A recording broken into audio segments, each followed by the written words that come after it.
Calling to order the October 21st, 2014 meeting of the Colerain Township Zoning Commission. Would you all stand and say the Pledge of Allegiance?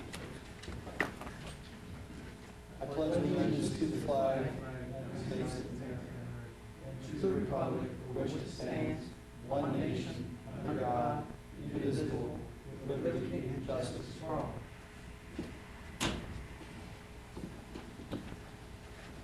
Call the roll, please. Mr. Tchaikovsky? Here. Mr. Taylor? Here. Ms. Smith? Here. Mr. Taylor, or Mr. Temming, excuse me. Here. And Mr. Westfall is absent this evening, so Mr. Brody, if you'd be kind enough.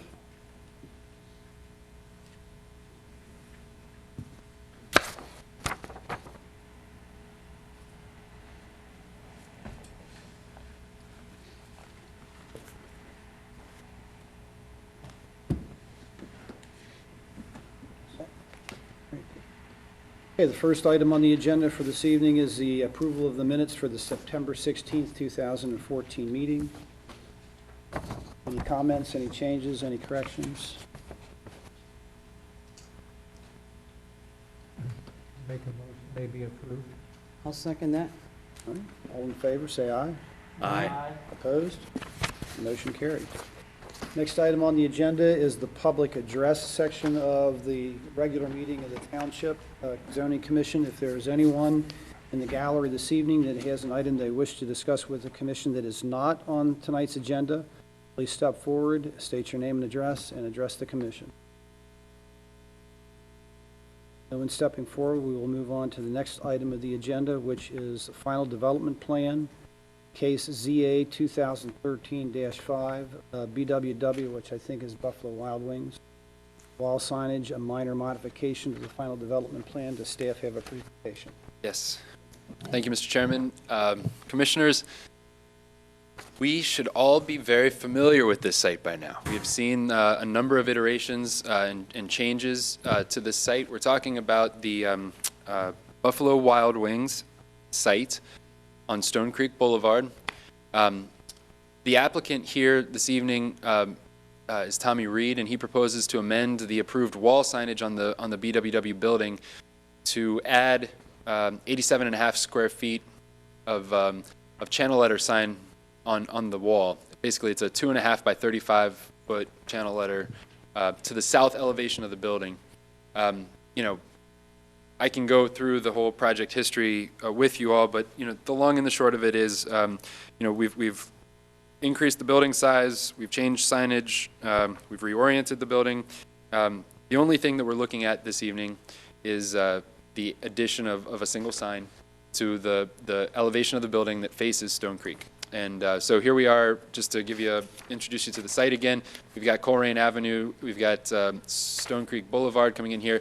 The B-dubs is right there, and if you've driven past there, boy, they're rocking and rolling. They're getting those buildings up quick. The property is zoned planned development business, and here we have a plan elevation, or a plan drawing of the building. These are the shops at Stone Creek. This is the B-dubs. This is Stone Creek. We're just talking about sign L this evening. Sign L is on the south elevation, and it faces Stone Creek. Currently, there's one sign on this building, and it's on the east elevation, and it faces the parking lot. In a previous iteration, the building was facing Stone Creek, and their sign was facing Stone Creek. Now their sign is facing, their parking lot, and they're asking for a sign that addresses the public street. This is what the new sign would look like, and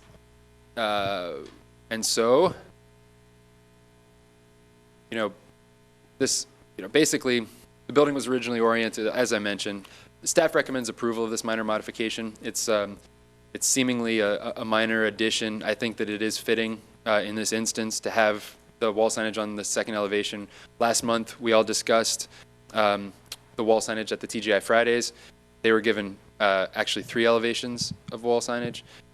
It does make sense in this instance, I believe, to allow the additional sign. So my recommendation is approval. All right, is the applicant present? Yes. Anything the applicant would like to say? Sorry? Anything the applicant would like to say? Presentation? Unless you have any questions. Okay, give us your name and address. And I'm Mike Cassidy. I'm here representing Atlantic Sign Company, 2328 Florence Avenue, Cincinnati, Ohio, 45206. And pretty much staff has covered basically the situation that we have, the change in orientation of the building. Kind of leaves us with nothing on the side that actually faces Stone Creek and the Meyer store development. So we're just, of course, we're competing with every other restaurant that's over there, and so we're just trying to get an equal playing field in a sense. But I think staff covered it very well. So I'm just here to answer Any questions for the applicant, Ms. Smith? I don't have any. Mr. Grody? My colleagues on the right? Mr. Taylor? No questions. I just have a question for Mr. Mills. Is this square footage, if we approve this third sign, is the total square footage of signage on the building going to be appropriate? Very good Under the question. code. So wall signage square footage is permitted generally at a rate of 1 square foot per linear foot of building frontage. And the building frontage on this elevation is 96 feet. So, you know, they actually could have gone a little bit bigger. Yeah. All right. Don't tell the sign company that. About 10%. Yeah. All right. Thanks very much. Thank you. I don't know if it's appropriate for public comment, but is there any person present that wishes to address the commission of the general public, that is, on this application for an amendment to the final development plan? No? Okay. Well, I usually make the motions around here, but since I'm the chairman tonight, I can't do that. So- I will make a motion that we approve the minor modification to the final development plan, ZA 2013-05 BWW for the wall sign. Is there a second to that motion? All right, Mr. Grody seconds. Call the roll, please. Mr. Chakosky? Yes. Mr. Taylor? Yes. Ms. Smith? Yes. Mr. Grody? Yes. Mr. Temming? Yes. All right, motion carries. Thanks. Next item on the agenda is a public hearing for case number ZA 2014-04, Zone Map Amendments, Riverfront District. Does staff have a presentation? Yes, okay, so the next 2 cases that we're going to be talking about this evening are a little off the beaten path, and I wanted to give you a little bit of context here. All right, are these 2 applications, are they companion? Nope, Okay. they're Go ahead. separate and distinct. Sorry. Okay, so just to summarize what we have in front of us, this case is related to an amendment to the Riverfront District in Colerain Township, in the Colerain Township zoning resolution, a map amendment. Currently, the Riverfront District boundary reflects a historical FEMA flood hazard area. Okay, so back decades ago, there was a FEMA flood hazard area established, and our Riverfront District was established to follow a certain elevation that was depicted on the FEMA flood hazard. Okay, over time, because of improvements, because of elevation changes, because of changes in the the hydrologic system that is the river, those flood hazard areas move.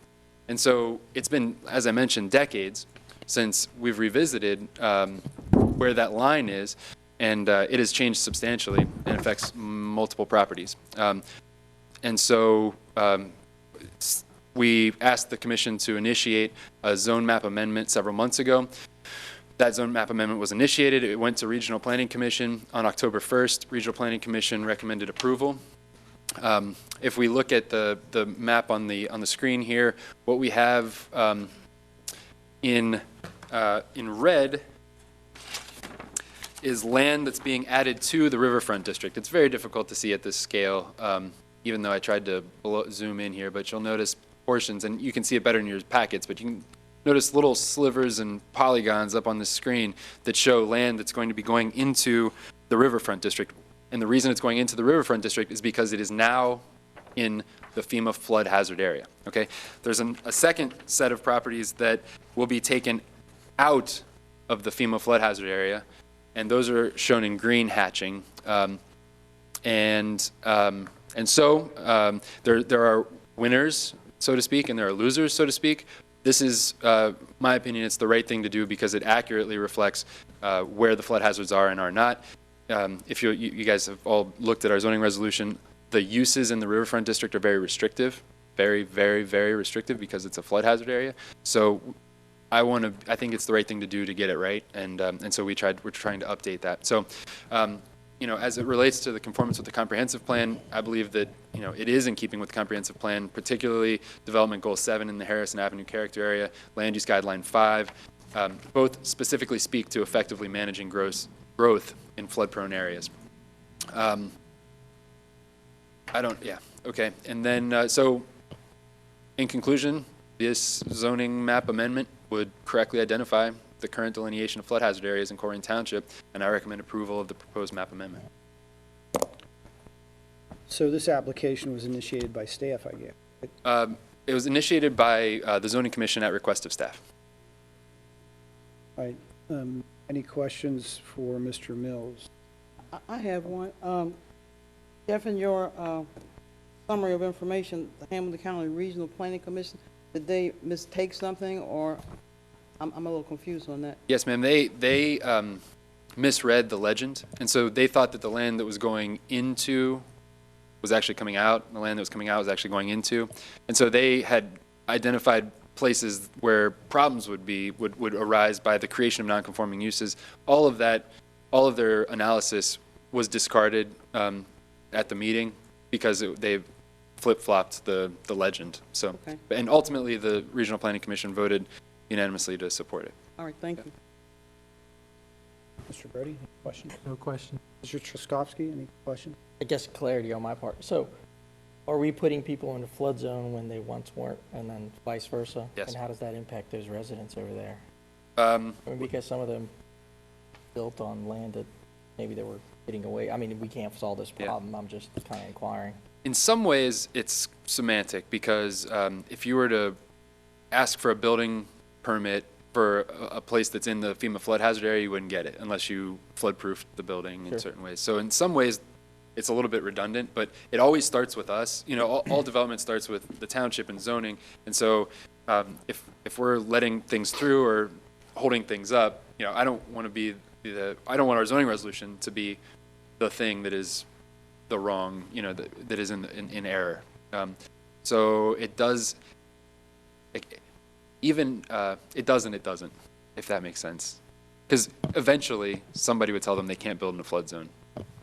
Just clarification Yeah. on my Yeah. end. No, that's right. what we were doing. If it Yep. were to, if someone who currently is there and wasn't in the flood zone, now they are in the flood zone, and it causes a hardship in any way, I would assume the BZA would take that into account Yeah, if they right. were to come to BZA for a variance. Yeah, that would be an option. But even if they were to get a variance from us, they wouldn't be able to get a variance from FEMA. You know what I mean? So that's there's so many layers to flood hazard. What this is actually going to do, I think, is open up some areas to development, and it's actually a very positive thing. So we have properties on Harrison Avenue, which I'm sure you're aware of, that are in kind of disarray. And there are several owners that are saying, I would love to do something with this building, but look, I've got this flood zone, but it's actually not even a flood zone that's preventing me from doing this. So when we looked at the new flood hazard areas, we were like, oh, wait a minute, you've got another 40 feet that you could actually develop there. And he said, well, if I can do that, I'll clean this whole thing up. And I said, well, that alone is worth getting it right. But I know of several projects that would benefit from this. So you might not know this answer, but once this gets passed and all, are these in record now? So if we went on Cages or went to records that show floodplains, are they wrong or are they right? Or how long is it going to take for them to switch over? So FEMA's records are as up to date as FEMA is, and I want to say it's 2006 is the most recent iteration of FEMA. Last time they completely redrew Great Miami River floodplain, like comprehensively. If you looked at Cages and you were looking at our zoning resolution, today it would be inaccurate. Correct. But once the trustees, after you guys recommend approval, it would go to the trustees. They're the ones that can make the map amendment. Then I change the GIS shapefile and I send it down to Okay. Cages. So it's kind of an automatic. It's on. It's Yeah. not going to take 3 years or. No. Okay. Nope. That's it. Mr. Taylor, any No. other questions? Jeff, I wanted to ask, so this amendment is basically going to make our map congruent with the FEMA Yes. map, is that right? Yes. Correct. And when you talk about winners and losers, some people are going to be taken out of the floodplain other people are going to be put in it? They're not going to be put in the floodplain because FEMA does that. We're not taking them out of the floodplain or putting them in the floodplain. They are being taken out of the riverfront zoning district, which is restrictive of use. All right. Yep. Okay. All right. I know that sounds like you're splicing hairs there, but it is kind of important. And how often do we get a new map from FEMA redefining the floodplain? Good question. And it's one that I thought about because, I said, well, why can't we just tie it to that map and every time they make, but you can't give up that legislative authority. Only the trustees can amend a map, a zoning map. And so if you give that legislative authority to FEMA, it would be illegal. So I don't know the answer to the question. I know that it's been amended several times. And actually, the flood map is amended every time a property owner gets an elevation certificate that demonstrates that they're up out of the floodplain. So, Okay, yeah. thanks. All right, any further questions from the commission? No? All right, I'll invite any members from the public that want to address the commission with respect to case number ZA 2004-04, the zone map amendment of the Riverfront District, to step forward. Okay, no one stepping forward. I will entertain a motion. I'll make a motion that we approve item ZA 2014-04, the zone map amendment as was detailed to us by staff. Second. All right, there's been a motion. It's been seconded. Call the roll, please. Mr. Chakosky? Yes. Mr. Taylor? Yes. Ms. Smith? Yes. Mr. Grody? Yes. Mr. Temming? Yes. All right, motion carries. Next on the agenda, case ZA 2014-05, text amendments, variance criteria, and the staff have a presentation. Yes, thank you. So this year, we have had, I think it's fair to say, an inordinate amount of variance requests. If you look back just historically, we have a lot. So we've been looking at our zoning resolution as it relates to variances frequently. One of the things that has come up, and to be honest with you also, the stakes of these variances can be very high. Tomorrow night, for example, we're going to be hearing about an appeal of a decision that I made that will allow or not allow another check cashing place to come on Colerain Avenue. Okay, so the stakes can be very high. So you want to make sure, as you're putting time and effort into preparing a case, you want to make sure that you're not getting hamstrung by your own law. And so what we've noticed is that Yeah, but sometimes the law is meant to hamstring. well, to the extent practicable, I mean, really? I would like to Okay. not be hamstrung by the law. And so what I noticed was that our zoning resolution says that the Board of Zoning Appeals is able to grant area variances. It specifically says you're not able to grant use variances. Those are two types of variances that a BZA can grant. Okay, so there are two different standards that need to be applied, one to use variances and one to area variances. Currently, we've been applying the unnecessary hardship standard to area variances, where statute says unnecessary hardship standard needs to be applied to use variances. This is such minutia, right? But it's very important because the practical difficulties was litigated. There's a big case called Duncan versus Middlefield. It established criteria for what, it says this is what practical difficulties is, and practical difficulties needs to be applied to area variances. What we're doing here is making sure that our law isn't going to trip us up so somebody can't say, hey, you applied the wrong standard to this type of variance upon appeal, and for us to lose an appeal based on something ridiculous. Okay, so the text amendment that the Zoning Commission initiated at staff's request was to very simply add 2 words to 3 sections of the zoning resolution. So those 2 words are, or 3 words, are practical difficulties or. So we're saying the Board of Zoning Appeals should apply practical difficulties or unnecessary hardships, ... That's covering our bases, saying that we are applying the appropriate standard to each of these variance requests. So that really is the whole deal there. We took it to regional planning. So the Zoning Commission initiated the text amendment in August. We took it to regional planning October 1st. They recommended approval. In fact, my initial recommendation was to just, they recommended a very good edit, and I incorporated their edit into my recommendation. And so what we see now is the addition of practical difficulties or unnecessary hardship. My recommendation is to approve this. Be happy to answer any questions. All right, thank you, Mr. Mills. Any questions for Mr. Mills? Ms. Smith? No. Mr. Grody? Mr. Mills, can you give us a simple example of a practical difficulty? What would come to mind? Yeah, so there are, well, it's not simple. There are like 7 or 8 criteria, and I wish my mind is not in BZA mode. It will be tomorrow. But, geez, what are the 7 criteria that are laid out in Duncan versus Middlefield? It's a case. It's case law that established this. Yeah, I got a BZA member here that doesn't have his stuff with him. So let me email it to you if you don't mind. I'd be happy to do that. But it was defined by case law. It was defined by case law. And to be honest, I wish that it would be codified and put in statute like is in other states, but it hasn't been. Any other questions? Tchaikovsky? Yeah, I guess maybe clarification on these check cashing places, for instance. Yes. Could we not establish a proximity, just like we have done with moving signs? Mm-hmm. You can't have such an establishment next door to another establishment. I mean, am I misreading this, or is this off base? No, of it's what not we're off trying base to at do? all. Because, with the moving signs, you can't have them but 1,000 feet apart or more. Right. With businesses like this, up and down Colerain, I can see 3 or 4 of them almost within, Stone's throw. stone's throw. Yeah. And although they make them look attractive, it's just that kind of business.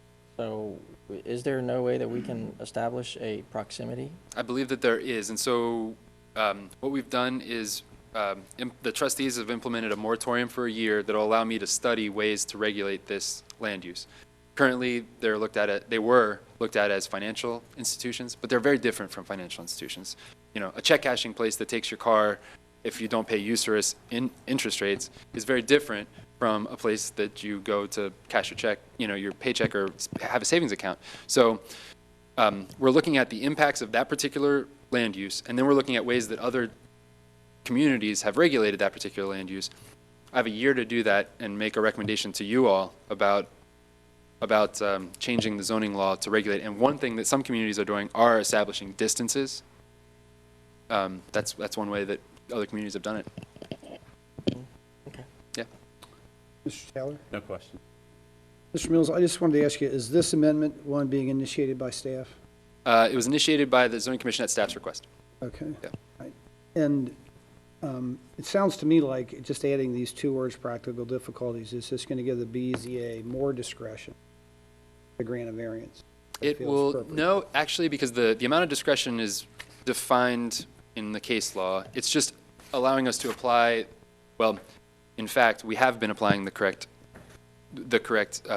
But it One. sounds like the standard all along has been unnecessary hardship. Now it's going to be unnecessary hardship or a practical difficulty. depending on what type of variance it is. So it'll allow it, so right now, and we haven't been applying the wrong one in the past, but this just gets our law in line with our practice and the state law.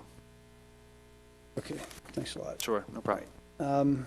I'll invite any members of the public that wish to address the commission relative to case number ZA 2014-05, text amendments, variance criteria. No one coming forward, I'll entertain a motion. I'll make a motion that we accept it. Case number ZA 214-05, variance criteria clarification. I'd like to make a motion that we accept it as presented. There's been a motion, is there a second? I'll second that. All right, call the roll, please. Mr. Tchaikovsky? Yes? Mr. Taylor? Yes. Ms. Smith? Yes. Mr. Grody? Yes. Mr. Temming? Yes. All right, motion carries. Moving on to informal concept review, 9430 Colerain Avenue, development of a new restaurant. Does staff have a presentation, please? As with informal concept reviews, we'll put up the site plan that was provided to us, and then invite the applicant to sort of share their concept with us. So up on the screen, you'll see 9470 Colerain Avenue. Just to introduce you to the site. This is Colerain running north to south. Across the street is the mall. Behind it is the new Aldi, Jack's Pets. Across this is Mall Drive, I believe, is Panera. So we're talking about the corner of Mall Drive and Colerain. and we're talking about a proposed use of a Chick-fil-A restaurant. All right. I'm assuming someone is here on behalf of the applicant to make some sort of presentation. I was right. Just state your name and address for the record, please. Yeah, there's our. Thank you. Good evening. My name is Doug Leaning. I'm with Wolpert. Spell your last name, Doug. Liening.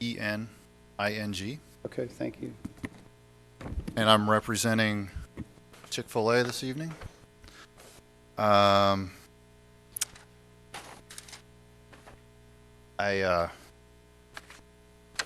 do want to share some information. There are some maybe unusual hours that Chick-fil-A operates, and that is 6:30 a.m. to 10 p.m. That is Monday through Saturday. On Sunday, they are closed. And I guess one of the features of the building is that it is brick architecture on 4 sides. Chick-fil-A did design it as a function of the site, and they try to match what is in the area, in the vicinity. And at the moment, all access points will be existing. There will be an entrance from Mall Road, as well as an entrance south of the restaurant on Colerain, whereas it's access into the shopping center. So Are these new points of access or these existing access? those are existing. Okay. So this portion of the parking area is more or less being replaced with the restaurant and new parking, as well as a dumpster facility. It does have a drive-through. I believe the signage will be, they will take advantage of what is existing at the corner of Mall and Colerain. There's an empty spot there. They're going to use that for their monument or pole signage. They will also have some signage on the building faces. And I can provide more information on that. I don't have it in front of me at the moment. No additional monument signage, though. Correct. Good. So if you guys have any other questions about the site, I'd happy to attempt to answer those for you. Well, since it's here as a informal concept review, we kind of treat this as a open exchange for what we think of what you've shown us so far and what might fly and what might not fly. So thanks for the presentation. You're welcome. But I think some of my colleagues might have some feedback to give you. I think that's the biggest thing that you're going to get tonight. Okay. We'll go ladies first. Ms. Smith, any questions, any comments? I don't have any at this time. Okay. Mr. Grody? Question for Mr. Mills. The area where they want to build this building, is it appropriately zoned? Yeah, so it would be really the application that'll be made. It's currently zoned planned development business. Okay, and they're not intending to change the zoning designation. What this really is, it's called a major modification to a final development plan. So this whole property has a single final development plan, and they're modifying that final development plan in a way that adds a building, and so that triggers a process that's called a major modification to final development plan process, which looks a whole lot like a zone map amendment. It's a 6-month kind of deal. So it's a What big was the last major modification to this property? Chipotle. But I think it was treated in a different way. The last time that an outlot was developed was Chipotle. Grody? Okay, driving by the site, there are several light poles that look like they would be impacted by the east side of the building. Are those going to be maintained, or are they moved, or? Any utility that is in conflict with the site will be adjusted accordingly. And with lighting, we will do whatever is necessary to maintain appropriate light levels across the site, including the adjacent site, Aldi, and the site to the south. So there's not only light poles, there's also some storm sewer that will need to be relocated as well. Okay. A concern I had is the dumpster area. One, it's right on Colerain Avenue from an aesthetic point of view. Two, my concern is with the vehicles pulling in and backing out of that dumpster area and the flow of traffic there. Is that going to be a problem? That flow of drive-through traffic is right in that same corner. Okay, well, we will take that into account. I believe we will ensure that the enclosure is appropriately screened based on township requirements. And we'll take a look at the dumpster, the operation and pickup, and see about, you know, how the timing works out with the operation of the restaurant, or perhaps even look into maybe a reconfiguration, although it's awfully tight. So I will check into that. The other concern is employees having to come out of I would take it being the south side of the building to take things to the dumpster, and having to get in to mix and mingle with the traffic flow, especially maybe not so much with the drive-through, but where the general public would be going in and out. And if it's youngsters doing it, they're going to take the shortest route possible, and that could be through the drive-through flow of traffic. If I'm reading it correctly, where that sidewalk is indicated there. Maybe a striped pedestrian, maybe if it was striped, do you think that would define that? Or is it a location problem? For me, it's a location Location problem, problem. because I think we're Gotcha. asking for trouble there. Okay. But I guess it would necessitate a complete shifting of the building, and I don't know where you all are on that, you know, to try and put that dumpster in the back and put it in a place that's safe for workers to get to. Anything else? No. Okay. Mr. Sikowski, any questions or comments? Yes. Good.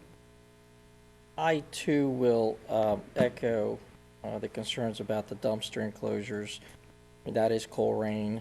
We've got a pretty decent intersection there. What we know about dumpsters, or what I know about dumpsters, doors are always open, garbage is always out. I really would hate to see those, as a resident that lives in Colerain, would hate to see those dumpsters prominently right in front and on Colerain Avenue. The other thing is that why have they decided to do 18-foot, 1-inch parking stalls instead of the 19-foot? That's one other question. Mr. Mills, what is our minimal acreage requirement for a business? Is it 0.75 or is it 1 acre? It's 1 acre. How are we addressing that? Well, that's a good question. We've had that discussion with Hauk Holdings. Is that something that Chick-fil-A, are you representing Hauk or Chick-fil-A?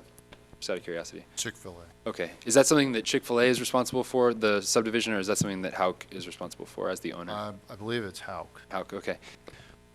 Let me look back through my notes. I've had that discussion with Hauk, but I at this moment I can't remember how that ended up. It does need to be addressed because it doesn't meet the minimum lot size. Okay. And then, again, as a resident and, you know, somebody that drives through Colerain, I really would not like to see those dumpsters there. The impervious ratio for the parking lot, how are we addressing the water runoff and whatnot? I mean, I know this is just an informal, but need to address that on the civil plans. I think that's it. I'll wait till we get the rest of the information regarding lighting, landscaping, so on and so forth. If you'll have any more comments beyond that? All right, Mr. Taylor? Yeah, I think I echo my colleagues with the dumpster, and even though it's screened, unless you can find a real creative way, everyone's gonna know that's the dumpster there, and I don't like it being right along Colerain.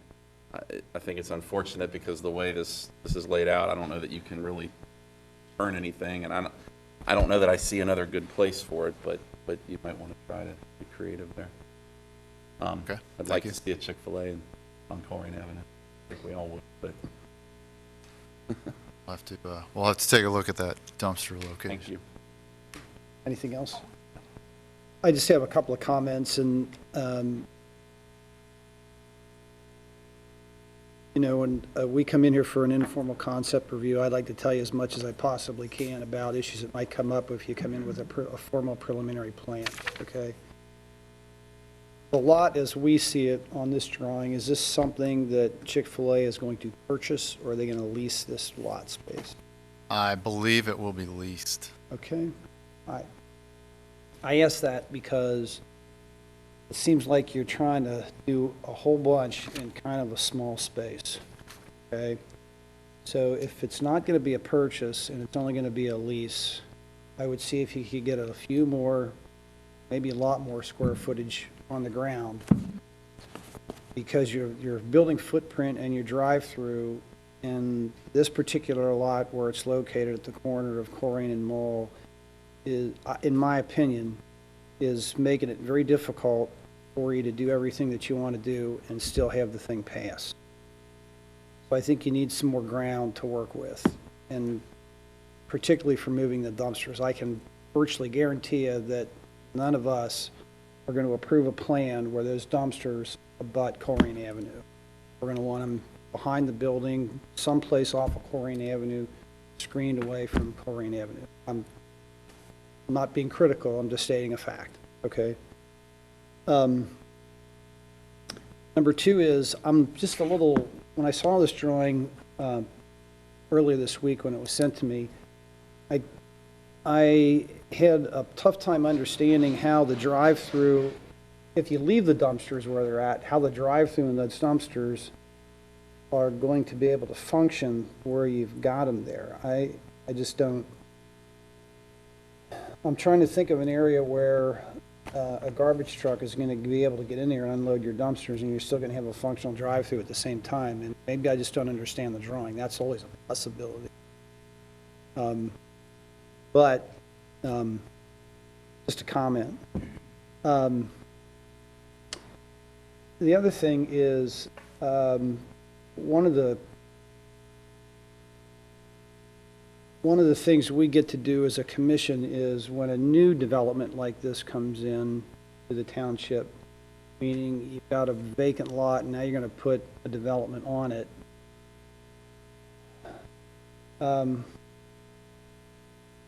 Trying to get away from what Colerain Township has a lot of, and that's just a parking lot with a building on it.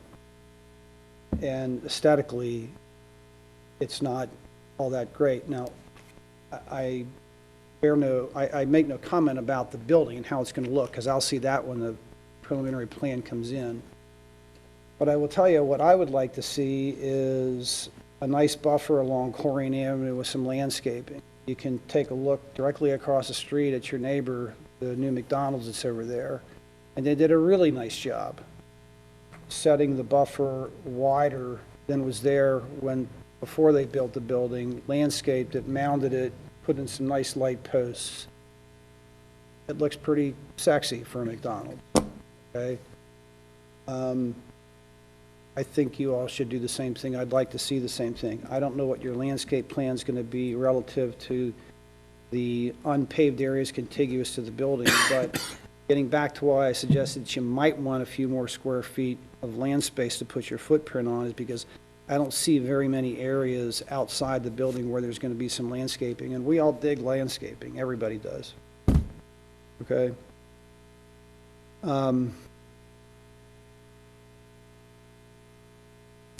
You know, as far as the signage is concerned, as long as you bring it within, the code, I don't care what kind of signage you have. You know, it's basically monument signs or no monument signs, so I don't really have any particular feeling about signage one way or the other, you know. You know, those are kind of my comments. I think you need more space to work with, but I make no value judgments. Maybe you can't afford more space, or maybe your prototype plan is this is the space that you put it on. But I'd like to see some more square footage. I'd like to see the dumpsters move someplace else. I'd like to see some buffers. I don't know whether Mr. Mills has discussed this with you or not, but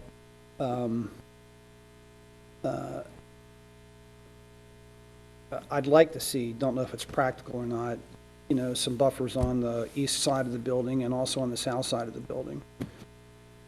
You know, to really set your building off from what else is there. You know, it doesn't have to be big. I mean, it doesn't have to be 20 feet, but I still like to see something attractive there. And that's kind of my 2 cents, Mr. Lean. I appreciate you coming in tonight. And, you know, I think I enjoy these informal concept reviews more than I enjoy the formal concept review or the formal application. And, you know, now's your chance to ask us any questions if you have any, based on the feedback. Okay, well, I guess, like the big one is the dumpster closure. So preferably it would be located behind the building. So Mall Road isn't a great place either. It basically needs to be on the east side of the building. Yeah, you know, I wish I had a practical solution to that for you that I could mention to you right now. Maybe my colleagues do, but I can't think of one. I don't so. know if you can reorient the buildings, kind of like McDonald's faces Colerain, the drive-through. When you go through the drive-through, you're actually facing Colerain as you're picking up your food. Okay. If you were to spin this whole thing 90 degrees, you know, I don't know, but then it affects your whole parking layout. And kind of to Mr. Temming's point, if you had a bigger lot to work with, and I don't know if that's possible, it might help, you know, alleviate some of the issues. It'd almost have to be a whole different, Yeah, and that's a big undertaking. You've already got, you know, you're this far down the path, so, yeah, I don't know. Now, on just south of here at the T-Mobile and Chipotle, they have a dumpster because they need a dumpster. They tuck theirs back along what would like the equivalent of Mall Road, and then they hid it, you know, in a way. I would like to see a green screen rather than just because it is so visible. I'd like to see screen and landscaping. That's what I mean. That's what I mean. Like The screening, I mean. yeah, it would be landscaped screening to hide that. I mean, maybe on Mall Road, if it's surrounded by, you know, arborvitae or something that's 6 feet high, maybe that would. I don't know. Yeah. Well, I mean, if you could look at all the businesses up and down Colerain, just in that immediate half a mile each way, you'll see all the dumpsters are like McDonald's behind it. Yeah. The steak place is behind it. Taco Bell, even not T-Mobile, but the new places down by Raiders, they put it all the way back in the back end. Waffle House. So, I mean, again, if you just kind of walk around, you'll see that those kinds of utilities are out of the way. And I'll use the same verb, echo, or word, that you probably will get pushback from me personally about those dumpsters. okay, well, it's good to know. That's why I'm here. All right, any more comments from Mr. Leaning? You might want to consider a pulverizing system that's contained within the building. Because I was involved in the building of a new high school in the greater Cincinnati area, and we put one in that particular building where it just pulverized everything, liquefied it, then it drew the water out, and we had, after a whole day's worth of feeding 2,300 students in a high school setting, we could fit it into a 55-gallon garbage can. We took a look at the system that's at Procter & Gamble up on Fields Erdel Road. They have a similar system, and it works very well. A little pricey, but gets rid of this thing, and it gets rid of your dumpster service, too. I had a question. I know that the Aldi just recently opened in that lot, in that strip center, but are you going to need to get their approval for the amount of space that you're going to take up here for this development? That's Same owner. usually an argument between the landlord and say Aldi's, Oh, but you're saying, does the contract that Aldi has or their lease agreement give? correct, Yeah, right. good question. Okay. Yeah, we'll have to look into that too. Yeah, makes no difference to me, but, since we've suggested more space, I don't know whether that's going to fly or not. The only other comment I would make is, for whatever landscaping you do, I like to see it irrigated. I know some of my colleagues aren't real big on that, but I am, so it's not expensive to do, and it keeps things looking nice 5 years after they've been put in. Okay, any other questions or comments? Anything else you wanted to ask us, Doug? I'm good. Okay, thanks a lot. Thank you. Good luck with All it. right. Hope we'll see you again soon.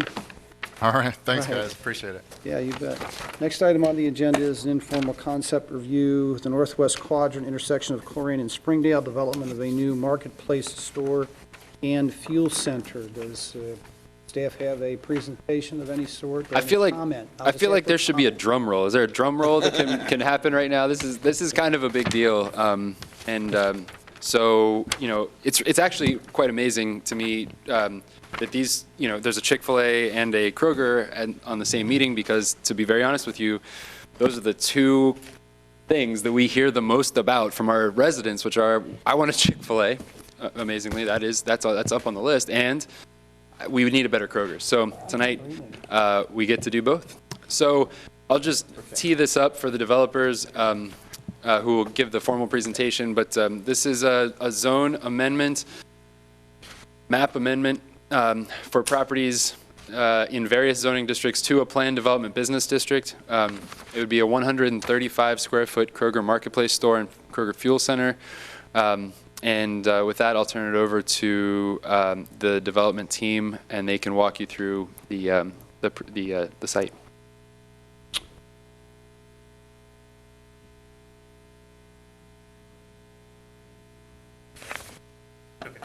Thank you.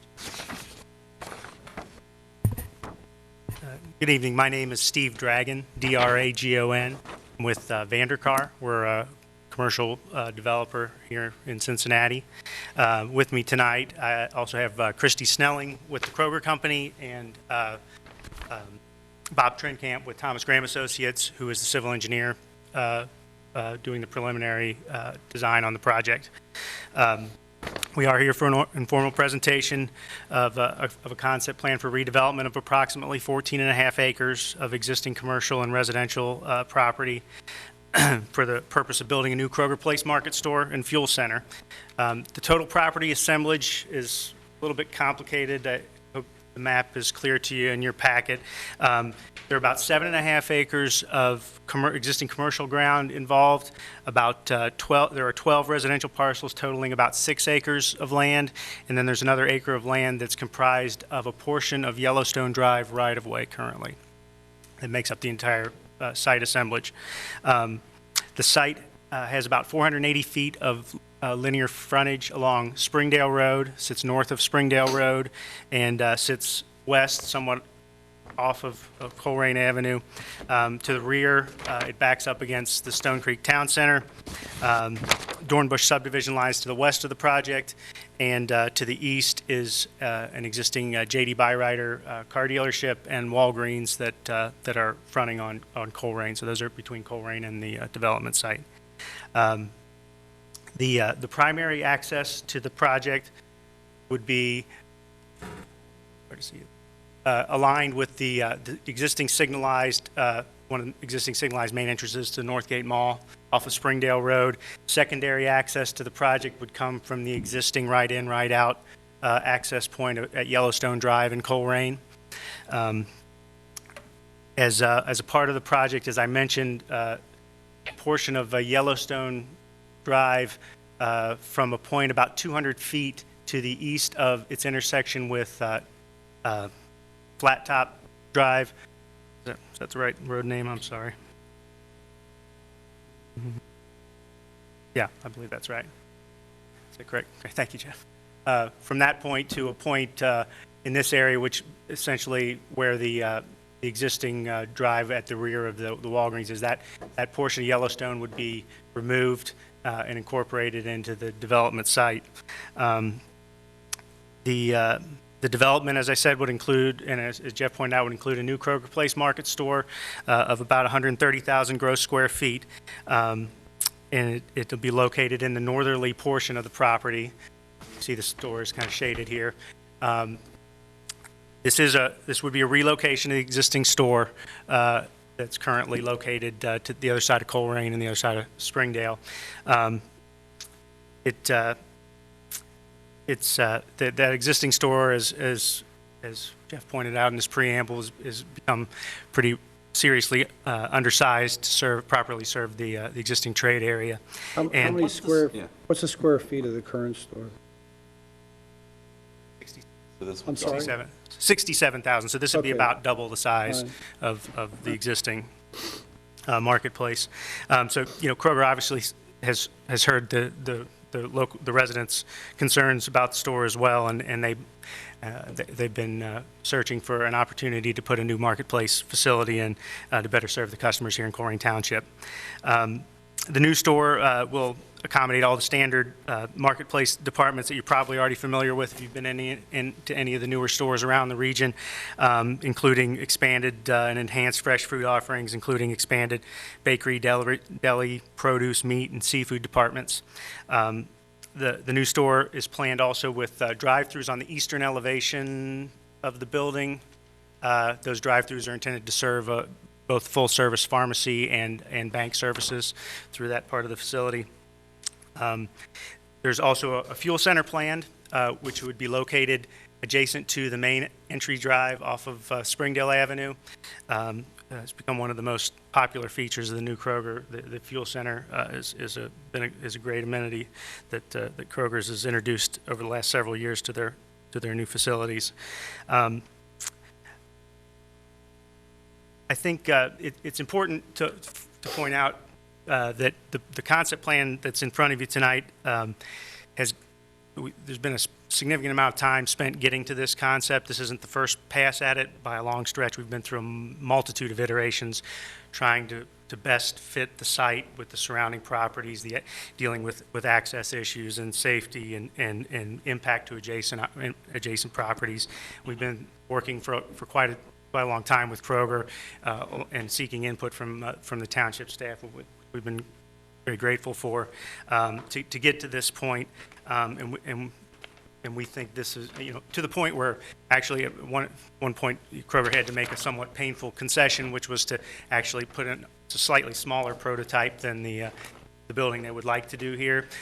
They still feel like this building will serve the market, but in order to fit the site a little better, to give them a little more room to address what we'd heard as some of the concerns through the township staff, they've reduced the size of this prototype to better fit the site and to accommodate those concerns. So the original prototype was It was going to be north of 140,000 square feet. Yeah. We believe this store will be a tremendous asset to the community. We think it's going to be a first-class amenity for the township's residents, and we're very excited to be a part of the project. With that, we'd love to have your feedback, and we're here to answer any questions you may have. Thank you. We'll start again with ladies first. Ms. Smith, Okay. Questions, comments? I think it's a good idea to have a Kroger marketplace in Colerain. My question is, though, it appears that you've bought a lot of property on Yellowstone. Is that correct? Yes, those are under contract currently, yes. Okay, are there going to be any residents left? On Yellowstone? Yes. Well, not within the project's boundaries. Outside the project boundaries, the residential subdivision will remain. Well, how close are the residents to your proposed project? I don't know if you can tell on your map, there's a bold line that is the project boundary. There will be residential homes just to the other side of those boundaries. Those existing residences would remain. So how many would that be, like 3 or 4 houses? I believe that there's 1, 2, 3, there's 2 here on Yellowstone, and then there are the other residences along this cul-de-sac, and the 2 here kind of as you turn the corner. So I believe there are 2 or 6, 8 adjacent residences to the project boundary. Okay. Have you got any feedback from them, ones that are left? I don't believe we've heard from any of those residents at this point. Okay, that's all I have. Thank you. You're welcome. Mr. Grody? So just following up on, Ms. Smith said all the property owners involved in, you have made contact with them and have a fairly good assurance that they're going to go along with this plan. As part of the assemblage, all the properties are under contract currently, yes. The Walgreens and Pearl Vision, they remain as is? They do. Okay, but the JD Byrider, that disappears? No, it remains as well. A portion of the rear JD Byrider lot is incorporated into the development, but the remainder of their facility will remain in, as far Are as they we going know. to lose some parking spaces in their lot? To the rear, yes. Okay, all right. Yeah. As was the case before us, I think you're okay with your dumpster, it's in the back of the building. Right. I see a compactor back there. Yes. The businesses in the current strip mall, I think it's Sipsy Klein, Minuteman Press, Goodyear Tire, that building is going to be in the parking lot. Now, where will they go, or what's the plan for them? Well, we're working closely with the businesses to find accommodation for them as part of the development process to locate them in a manner that suits their business. That's obviously an important part of the project, is seeing that those existing tenants are satisfied with their circumstances. Don't know that I can say a whole lot more in detail tonight about that, but it's a perfectly legitimate concern, one we're working on Okay. currently. The stormwater detention area is going to be right along Springdale Drive. We've actually got 3 detention areas. There's a significant one way at the north, and the existing site sort of breaks in 3 different directions. Oh, I So see. Okay, up there's- here, yeah. there's a facility at the rear that takes a significant portion of the water. There is a basin planned along Springdale, which would take some of that parking area, and then there'll be an underground facility also. I believe that's more to the east, is that right? I'm sorry. Kind of right behind the Walgreens, between the Walgreens and the Kroger. Yeah, in this area over here, I don't know if you guys can see it, yeah, right in that sort of area there. There'd be an underground facility to accommodate the rest of the required detention for the runoff. And we, obviously with it being at the front door, that detention area would be significantly heavily landscaped and try to use it as a green space kind of a feature at the front door of the project. Will it be fenced? I don't know if I have any. Typically, I don't believe Kroger's fences those. They're designed so that they're in a safe condition without having to fence people away from them. The design of this would be to accept the water and then within a certain reasonable amount of time it disappears? Or is it going to hold water? It would not be a retention pond, it would be a Not a detention. retention. Yep. Let me ask Bob. Bob Trenkamp up here to answer these questions. I'm probably better Yeah, prepared. with Bob Trenkamp. I'm Bob Trenkamp with Thomas Graham Associates. We'll be the civil engineers. And I'm disappointed if I don't get questions about drainage because it's a very legitimate concern. The site's relatively flat, but it drains in 3 different directions, and we don't want to divert any water from one direction to another. So we've got some of the water drains towards kind of the southeast, towards Springdale Road. Some of it flows northwest towards Yellowstone, and a little bit goes to the east down where Yellowstone goes to Colerain. So that's why we got 3 separate detention basins to cover that area. The basins will be dry basins. They're only wet during intense storm periods for a small period of time. It's also important to note that it'll actually improve the drainage in our opinion because a lot of that commercial area that fronts on was developed prior to requirements for stormwater detention. And now this development will meet all the current requirements for stormwater detention, both for water quantity as well as water quality. So we'll meet all the EPA requirements for the entire development. Hope that answered your question. Yes, you wouldn't have any idea what the depth of this would be approximately. They're not real deep, but they'll have some depth to them. Again, the site is fairly flat, and the storm sewers in the area aren't very deep. So they may 3, 4, 5 feet, somewhere in there. They're not going to be real deep. And that's part of it. We got to be able to get the volume required to store that water but it's for small periods of time during intense storms. But typically, they'll just be green, dry basins. And this whole area, especially the store itself, has access to sanitary sewers, or, Yes, because I would suspect some of those homes back on Yellowstone may still be septic systems and so forth. Yeah, that's a pretty major issue for residents back there.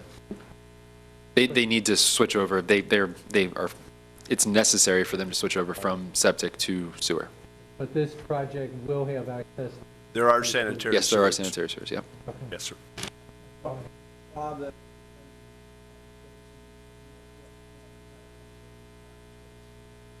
Yes, yeah, that flows towards the northwest. As I mentioned, the site's relatively flat, and the storm drainage goes kind of in three different directions. So we're maintaining that drainage pattern, but we'll meet all the requirements for, again, water quantity and water quality control per Ohio EPA, as long as in local Hamilton County Department of Public Works regulations. What is the anticipated impact on jobs with this new facility versus?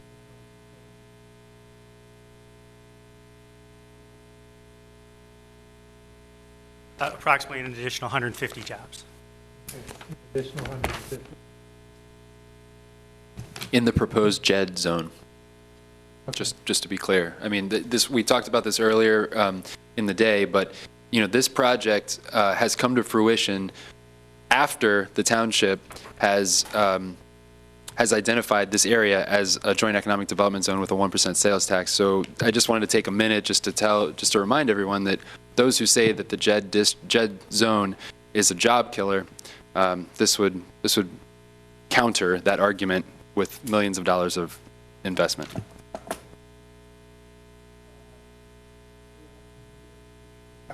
Yes.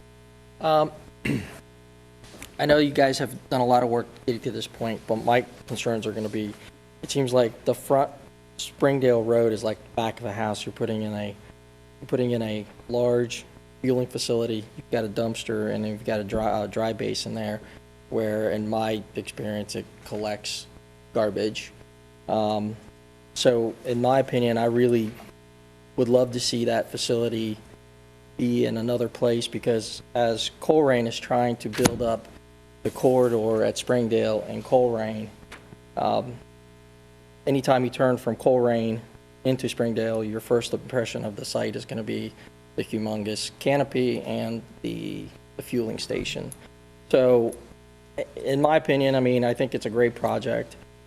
I would just like to see part of Springdale, that is the commercial part of it, not be, I guess, cluttered with this type of facility right in front.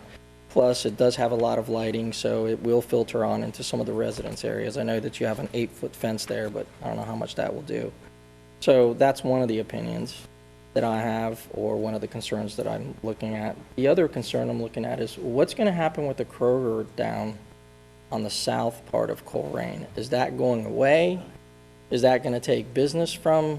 It just seems like there's a Kroger there and there's a Kroger up here. This one's getting bigger and that one's getting just nothing. So are there any plans for that Kroger to be updated, or is it going to be eliminated? It's right at the edge of Colerain Township, right there. About the one in Mount Airy? Yes, yes. We're looking at opportunities down there as well in conjunction with this. Our studies show that there's opportunities at both ends of Colerain, so that we're looking at that in conjunction at the same time. So that store will still be operating. If not, there'll be some type of redevelopment to that one as well. Yeah, because I'd hate for that building to start going downward because everybody's not coming up to. We've got two of everything in Colerain at this point in time. Right. And we feel, everybody knows drives Colerain. It's not an easy drive from one store to the other store, that we feel there's two great areas along Colerain right now. So in conclusion, great job, great project. It's just my concern is building up that corridor and then just to turn and see a fueling station, a dumpster, and a detention center that could potentially, grab trash. Go to Stone Creek. Some of those dry detention basins have trash in them.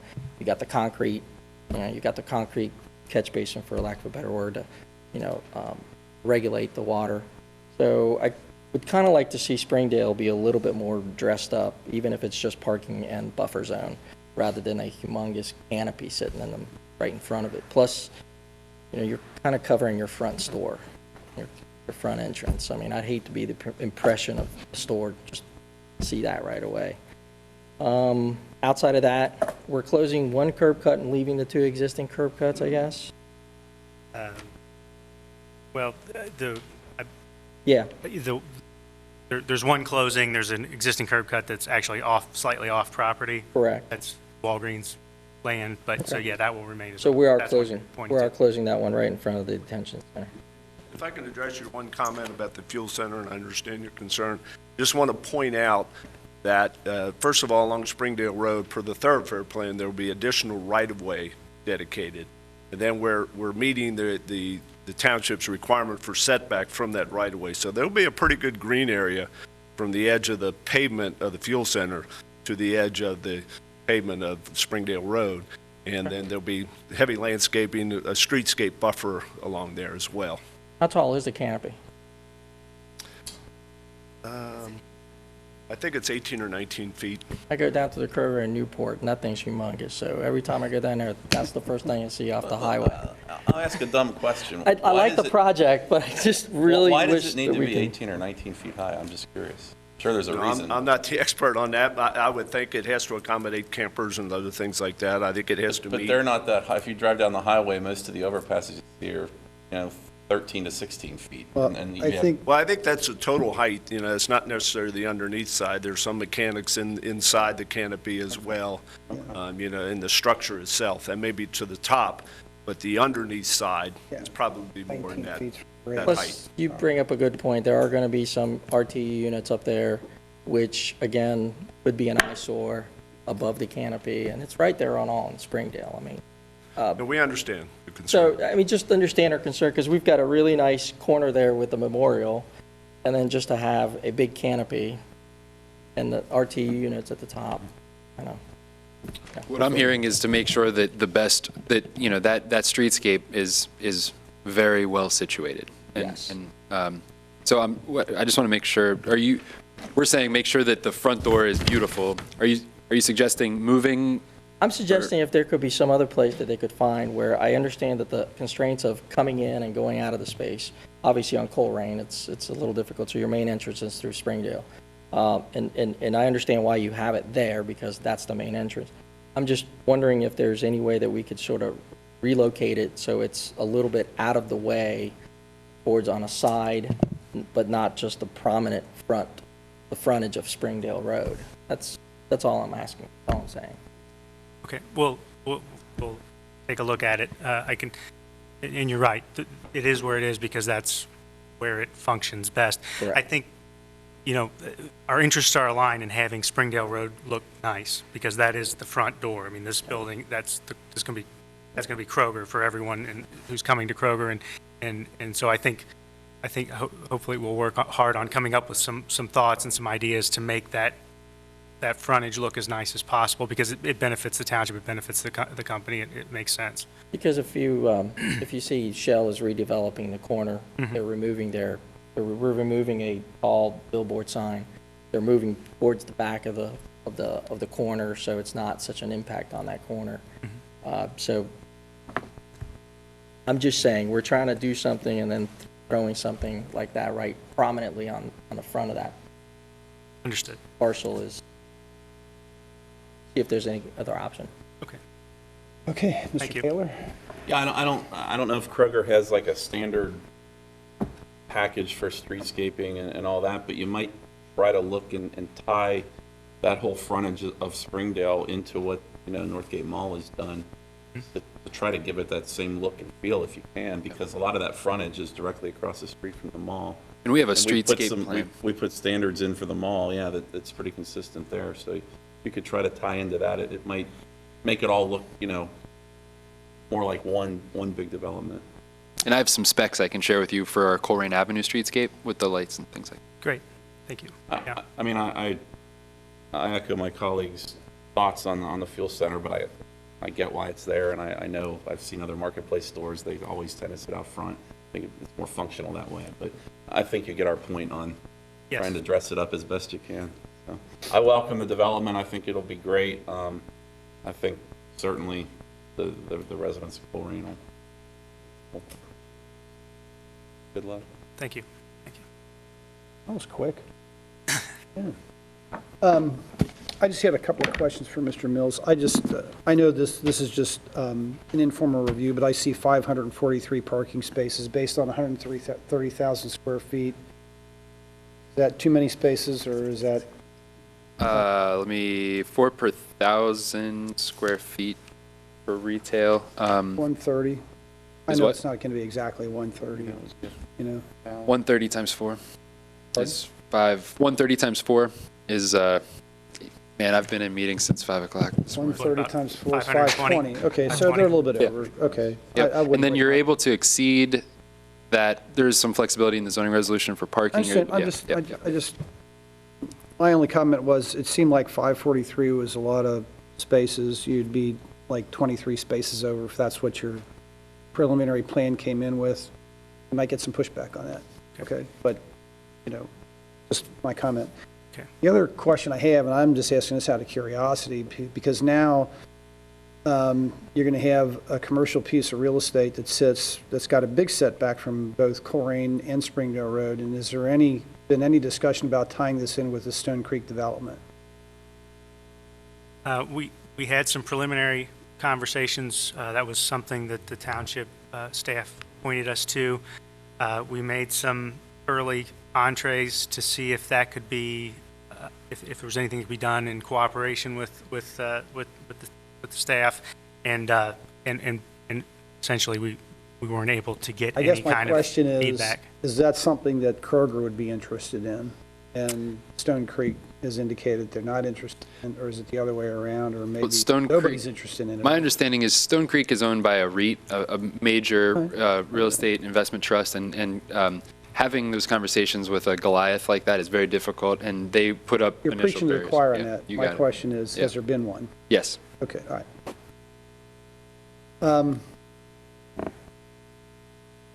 Okay, I just have a couple of comments, you know, Steve, based on what we have here, which I know that this is very preliminary, but I know you probably have options on all the properties that are going to be taken over for this. As far as the fuel center is concerned, I know you all want that street front because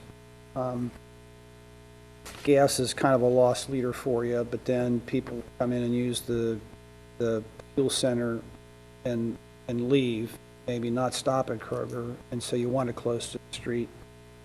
I'd kind of like to see it a little bit further back from the street. You know, I wouldn't want to see it right out on the street. I appreciate Mr. Trentkamp's comments about the additional buffer, that sort of thing. I'd like to see a larger buffer on Colerain frontage. I think that's very doable. The way this, just based on the drawing that I see here.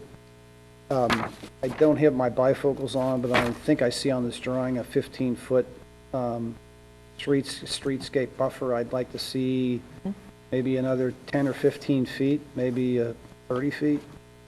Not saying that I couldn't live with something less, but that's just my comment.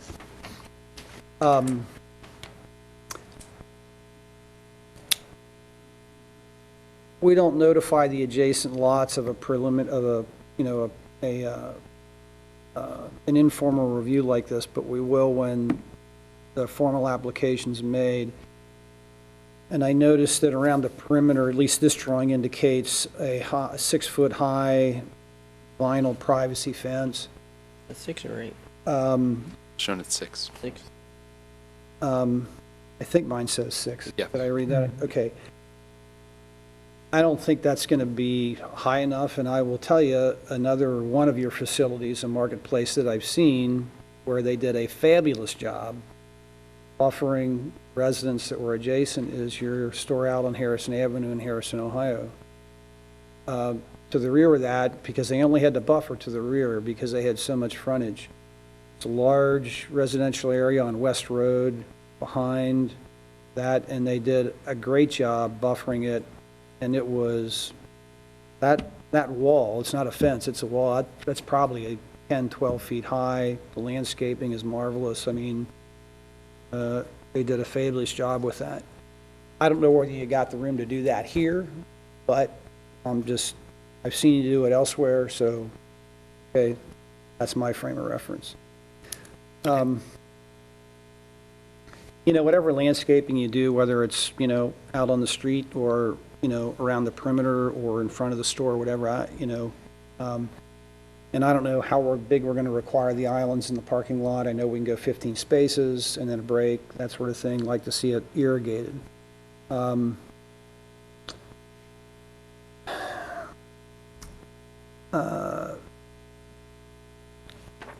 assuming there's not going to be any problem with the undedication of Yellowstone Drive. You know, it's county engineer's job. Would be vacated. But Yeah, we've had discussions okay, with the yeah, engineer, and great. I think If we're in good you're- shape there. I'm assuming you're on top of that. But I'm not going to repeat anything that anybody else has made a comment. Those are just kind of my comments. And then I'll say the same thing to Kroger. We're happy to see you here. But just like Doug Leasing that was up here with Chick-fil-A, you know, this is a new development, okay? And so we want it for your benefit and certainly for our benefit for it to look nice. I mean, it's got to be functional. Okay, you're in business to make money. You know, we're sensitive to that. Okay.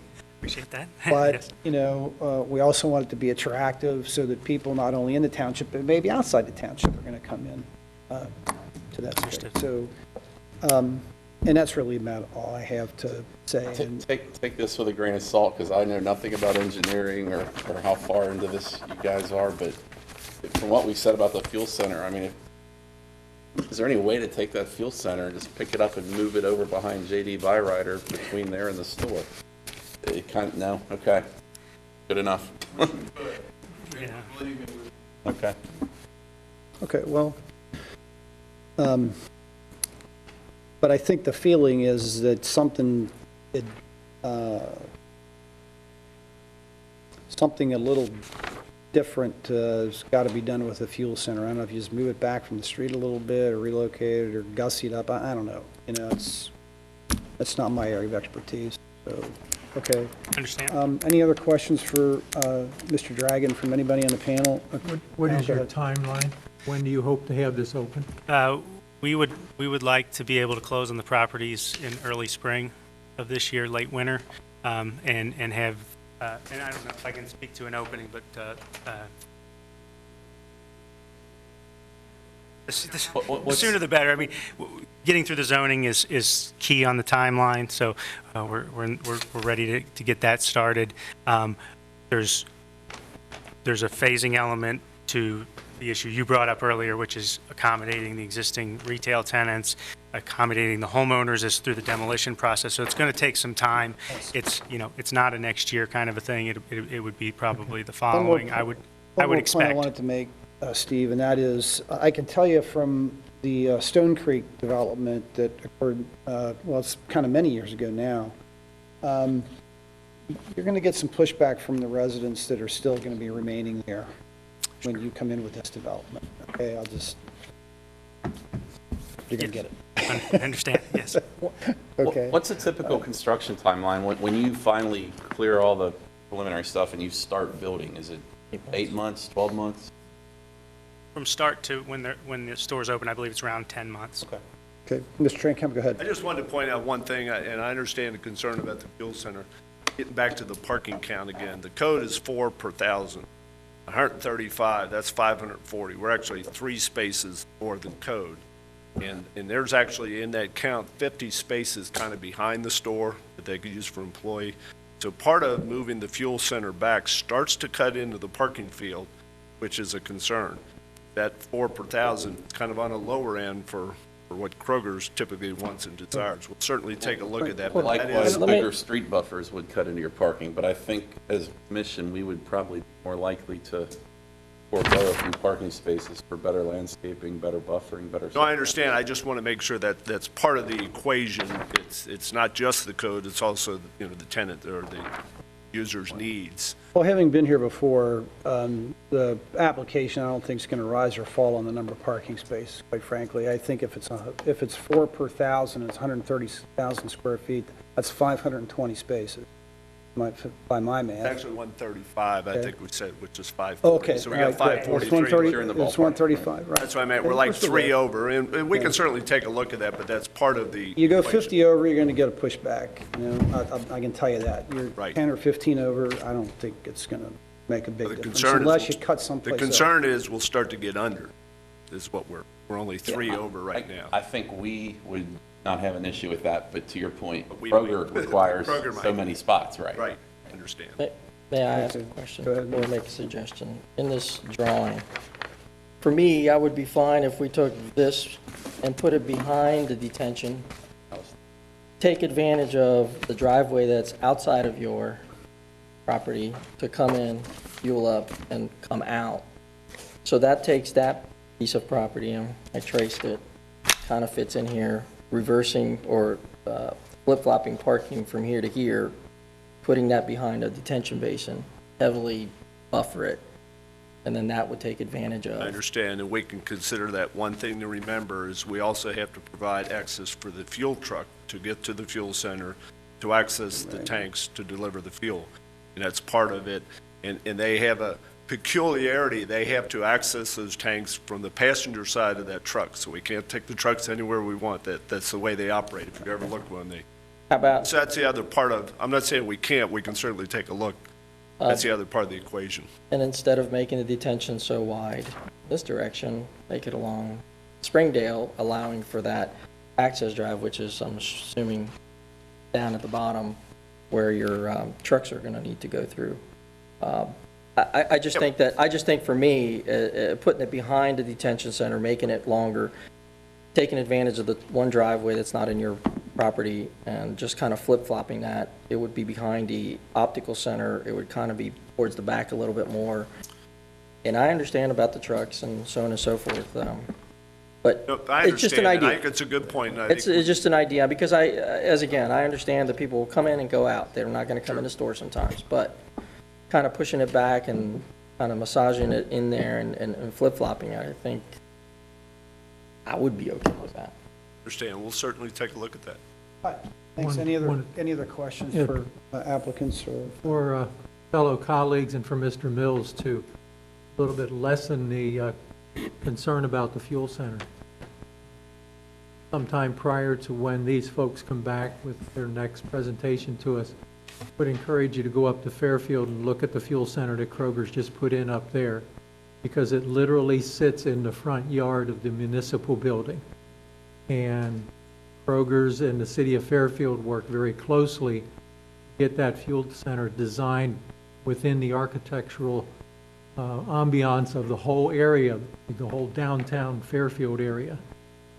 And it fits in nicely, and it's just not a metal structure sitting out there. It does fit in nicely architecturally, so you might want to take a look at it and see, but they agreed. It's literally sits in the front yard of the municipal building. All right, any other questions or comments before we release Mr. Bragg? Nope. All right, thanks a lot. Appreciate you coming in. Thank you very much. Thank you. Appreciate your time. Yep, you bet. Okay, next on the agenda is old business. Any old business to discuss? No? We have a helipad, Um, we have a helipad. Yep, we'll get there. We're there. Next on the agenda is new business, and the new business is an item described as similar use determination helipad. Right, okay. Does staff have a presentation? I do. Okay, so this is also venturing into maybe uncharted territories, at least since I've been here. So there is a gentleman that owns a lot on Civic Center Drive. Civic Center Drive? Civic Center Drive, and we can see this is so Hamilton Avenue would be over here, and then Pippin would be like over here, and this is Civic Center Drive here. This right here, this is 275. And this is the Sheriff's Department's helicopter facility. Okay, that's where the helicopter takes off to service places. Okay, so The parcel that is highlighted in yellow is owned by a gentleman that has a business now. He would like to transition his business into one in which customers order kit helicopters, and then either he assembles them for them or they assemble them at his facility, and then they fly the helicopter away. Or a helicopter comes in and gets serviced and then leaves. Okay, helipad is not a use that is listed in our use table. There's just not a lot of them. The reason that the Hamilton County facility is there likely is because essential government services are exempted from the zoning certificate if it's an essential government service. Okay, so I was in a conundrum and I said, well, what the heck do I do? Well, there's a section of the zoning resolution that says if there's a use that is not listed, then you bring it in front of the zoning commission and ask them. Specifically, it says the zoning commission may review the use to determine the appropriate zoning districts, if any, where the use may be permitted. And then it goes on to say, the zoning commission should consider the nature, operation, and functions of the use in its determination of the appropriate zoning district. And the zoning commission may find that the use is not compatible with any existing zoning district and not permit the use under the current zoning resolution, or as an alternative, the zoning commission may request that a new district or new provisions be adopted through the zoning text or map amendment procedure. Okay, that's section 10.1 of the zoning resolution. So, you know, I put together a memo for you guys. I'm sure you've all had a chance to read it. I don't want to, you know, necessarily read it back to you, but as I look at this, there were a couple of issues that sort of jumped out at me and gave me pause. I think that this is actually, I think it's kind of a neat business idea, to be honest with you. I mean, as business ideas go, I think it's kind of neat. It's the location in this particular site that bothers me a little bit, and here's just a couple of reasons why. One is the proximity of the helipad, which would be on the northeast side, to I-275. I'm not familiar with FAA or even just standard safety zone areas, but that is directly abutting Interstate 275. And maybe helicopters can land safely there. I just don't know. I'm ignorant of that fact. That's something that I would want to do some more research on. The second issue is I would want to reach out to Hamilton County Sheriff's Department to make sure, you know, is that going to interfere? Are two helicopter pads within, you know, across the street from one another, is that going to interfere with essential government services? That's an important consideration. But from a zoning perspective, perhaps the most important consideration is the owner of this property right here, which is currently undeveloped. This is B3 currently. There's no side yard setback, and you're able to build a 45-foot high building right on the line. Okay, so if there's a helipad here and a 45-foot building here, that by right, that's as of right, that could potentially pose a problem. And so while I don't want to say that, you know, that helipads should not be allowed in Colerain Township, I think that we do need to regulate these in some way. Maybe it's a conditional use that has certain conditions. But my feeling is right now our zoning resolution isn't prepared to contemplate this use. I think that we need to study the issue and propose a solution to you that makes sense. But for the moment, there are enough issues at this site that give me pause to say, I recommend, you know, not permitting it in the B3 and then directing me to do some research over time and propose regulations for helipads, because it's not, honestly, it's not just this use either. Helipads have come up in conversation before. They came up in Stone Creek, which was interesting. There was going to be a helipad at Stone Creek. Do you remember that, Mr. Temming? It was at the bank location, which is now the B-Dubs location. And there's also been a number of people that in the western part of the township that have aircraft and helicopters and things that they want to land on their property, and of course it leads to neighbor issues from time to time. So this isn't an isolated issue. I think that we should address helipads in our zoning resolution, but I do think that this moment in time, that location, we should not permit it in the B3 district. So let me ask you a couple questions. Yes. Since it's not addressed in our zoning resolution in any way, I could go ahead and build a helipad and start flying, right? Well, I think it says if it isn't listed, then it needs to come to you guys for a similar use. So our resolution in 10.1 says that if it's not listed, they need to come to you guys and say, what's a similar use right now? And as I read the zoning resolution, I don't see a similar use. I wouldn't read it that way, but. Well, no, that's the literal reading of it. And of course, I had a meeting right before here, so I don't have my zoning book with me, but the literal wording in 10.1 is, you've got it right there, 10.1. Yeah.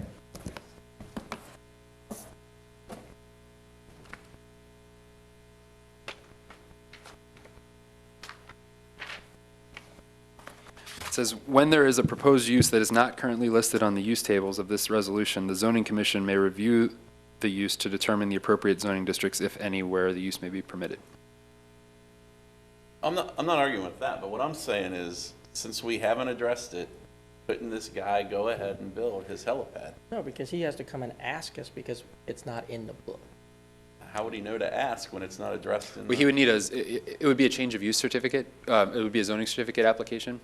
And so he'd be changing his use from, it's B3, it's like a little bit light industrial. I think he's assembling other, like maybe copy machines or golf carts in there now. That was one of my next questions. So he's not working on helicopters or building helicopters? No, and that's what triggered this whole thing was he said, hey, I want to change my business from this thing to that thing. Is it allowed? And then we got into the helipad. And then, Okay. yeah. I agree we should address the issue and Yeah. put some clarity around it. Yeah. I disagree though with you, and I think that's a perfect location. I certainly wouldn't want my neighbor landing a helicopter, and you could land one in my backyard or my neighbor's backyard safely, but I wouldn't want that. Right. I think it's a great location. You've already got a helipad next door. The fact that it's by the highway doesn't give me any concern. How many airports are landing jumbo jets Over the top. right over top of traffic moving at 60, 70 miles an hour? He's going to take off and land based on the wind direction anyway, which could be away from the highway. Sure. So. And maybe it turns out that you're absolutely right, that B3 is the most appropriate Yeah, district. I mean- but there should be conditions like, Agreed. you know what I mean? But to me, it's a good location because you don't have residences Sure. right around it. I get that. As far as the adjacent property, I think that's an issue that if he builds a helipad and somebody comes in and wants to build a building, that's an issue they've got to work out as neighbors. Yeah. I mean, What about the sheriff department that already has, their set up? I don't see, so there's two helipads that it's not like they're always coming and going at the same time. Possibly. Yeah. I think that, as this guy stated, and talk is cheap, but he said that he would work out his landings and takeoffs to be scheduled so as not to interfere with, But how does the sheriff know when they're going out? They go out at various times. is Here- the here, sheriff's let me- chopper there let- all the time? I don't know. Is that Yeah. where Let it's me, based? let me squash this. Does the FAA regulate this thing? He said no. I'm just going by what he wrote. Okay. So, having some airport experience, if the FAA does not regulate this, but he still has to fly over these areas, the FAA has very strict rules of so many miles out and so many feet up that they regulate businesses like the building across the highway, buildings over in the surrounding areas. But before even that, I think the sheriffs will have some kind of concerns because They would. they do not know when they're going to need to be in an emergency situation where they're going in and out. They don't have any radio connection with the people in the other buildings to be air traffic. So my concern would be is that the services would be hampered if there's another vehicle or another aircraft coming in while these guys are trying to scramble and go out whichever direction they're trying to go But out. there are flight rules. It's like any Understand. small, But again, unregulated, uncontrolled airport. There are flight rules that Again, determine all that. if the so. FAA is regulating this, they're going to hit a lot of roadblocks Static. and applications that will need to be filed because of height and length of, like a bubble. And then my concern would be with the sheriff and their ability to go in and out when they want to. And then the other concern is, I understand it's next to the highway and it's businesses, but what business wants an additional helicopter going in and out with the noise factor and so on and so forth? I think you're overblowing. It's not like this traffic copter's coming and going all day long. We're just out I know, loud I know, thinking. that's good. I know, and That's all. I'm saying, think- I think we're overblowing Two the. items. FAA, if they're regulated, will squash it, and the sheriffs will have concerns about it, and maybe we'll give them so many regulations that it's just not going to be feasible. And I wish that the applicant was able to be here today so he could better explain, the scope of his operation. These are, I've seen drawing schematics of the type of helicopter. They're small helicopters. There will be he's talking about a training facility on site, which is another issue. But I think that there's enough issues to contemplate that I would say, my suggestion is that you all would move that the use is not currently appropriate in the B3 Commerce District, and request that we research the matter, develop a recommendation for you and the trustees. Well, so you don't want him to be able to do this right now? At the moment. It could end up, it Wait, could- wait. yeah. And since helipad not prohibited in the code, it's also not a defined use. Get that right. In your interpretation of the code is, since it's neither not prohibited nor permitted, he still has to come to us if he wants to do it. Well, let me just Well, I'm just, double you check. don't have to read it to me, I'm just asking if that's your opinion. Well, let me double check, because it very, Plus, he couldn't use this facility as it currently is because he's changing use, plus it'll be looked at as an aircraft hangar, which is much different than just a building, metal building. And with that comes the type of fuels and things and the nature of what he's doing in there. So you just can't take a simple building and make it into an aircraft building. Well, yeah, I think he's just talking about, the thing that Jeff's worried about is what goes up and down off that lot. Not so much what he's doing in the building. He can do what he wants in the building from a commercial standpoint, just about anything if it's B3. But Jeff's concern is something that might fly off that, right, Jeff? I'm just concerned that we are not prepared to appropriately address this use. All right, well, here's my question. Yeah. Let's say we don't do anything, okay? And he goes and he starts using it as a helipad.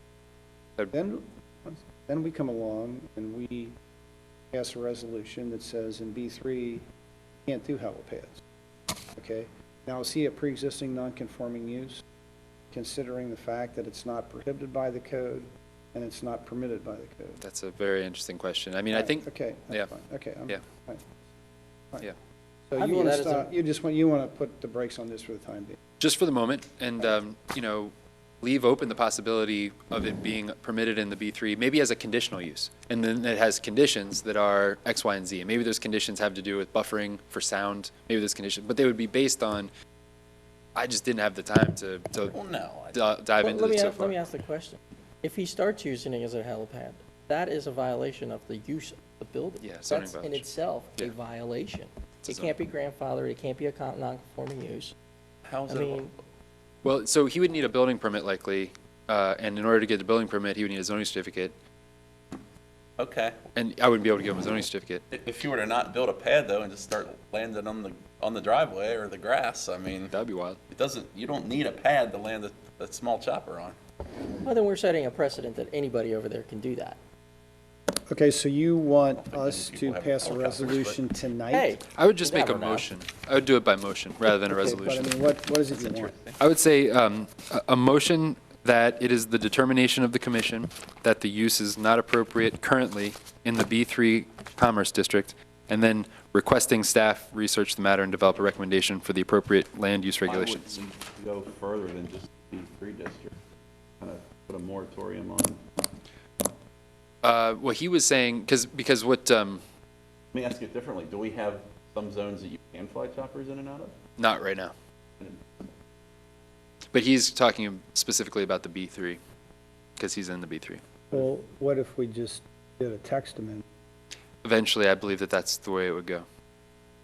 All right, well, I'll be honest with you, if we just pass a resolution that we believe that helipads are not appropriate in B3 districts, Currently. it's pretty much a piece of paper, because legally, it's not gonna mean anything, unless we pass a text that says that. Right, so I think that. My personal opinion. Yeah, for whatever yeah. it's worth. And I spoke with our law director about the best, well, I think that this would allow my department to research the issue and bring a couple of alternatives. All right. Um, Okay, I understand. yeah. Okay, so what you're looking for is a motion, a resolution from us. We feel that helipads in a B3 district are inappropriate. Currently. For our current zoning code. Yeah. All right, great. That's the motion he's looking. Yeah. Somebody going to make that motion. So moved. All right, is there a second to that motion? I'll second that motion. All right, call the roll. Okay. Mr. Tchaikovsky? Yes. Mr. Taylor? Yes. Ms. Smith? Yes. Mr. Grody? Yes. Mr. Temming? Sure. Very good. All right, so I can't tell you when it'll be a priority, but there are lots of priorities right now, so we will develop some alternative ways to find good places for helipads, or at the very least mitigate any negative impacts. Yeah. Mr. Mills, Yes, sir. Okay, two quick things. In his letter, I would be concerned about the line that says, private helipad will be used for his own use and future club members. We don't know what that means. That's And true. the second item is possible place of investigation is what did the new Mercy West Hospital have to do to get approval to put a helipad? That's a really good there, point. too? Or does the hospital not have to follow? Maybe that's an essential service. I'll tell you what they had to do to get a helipad there. All they had to do was ask for it. They probably didn't even ask, they just put it in.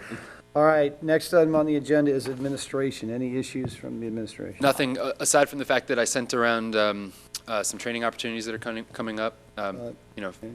If you are interested in attending those, give me a call. And depending, I don't know that I'm able to send everybody. The township can pay to send everybody, but I do still have some money in my budget for training. So if you're interested, Okay. yep. Right? Yeah, it was I got a kickback on your email, but it was. I was sending it to the wrong email address. I'll change that and send it to you. Thanks. Okay, any announcements? I was poking around the township's website today, and under the zoning department board members, Mr. Lawson is still listed as a board member, and Ms. Smith is listed as an alternate. Gosh. Thank you. Thank you. You are welcome. Okay. Any other announcements? Nope. Okay, the next meeting is scheduled for Thursday, November 20th. I note that that is a Thursday. At least that's what the agenda says. It is a Thursday we're doing it. Yeah. And that's because of the Thanksgiving Day holiday. It's a week before Thanksgiving. The trustees were meeting on the 18th Changed their. because of Election Day. Okay, all right. Do we current have any agenda items for that day? We actually may. Let me, I don't recall. Rocket launcher. Yes, there's a rocket launcher manufacturer that would like to have a training facility here. No, I'm just kidding. I'm only just kidding. Yeah, we'll check. That's all right. I just asked out of curiosity. Yep. Okay. And then I hope by November 20th, we'll see our colleague, Mr. Westfall, back here. Okay, great. With that, I will take a motion to adjourn. So moved. I'll second that. All in favor? Aye. Adjourn.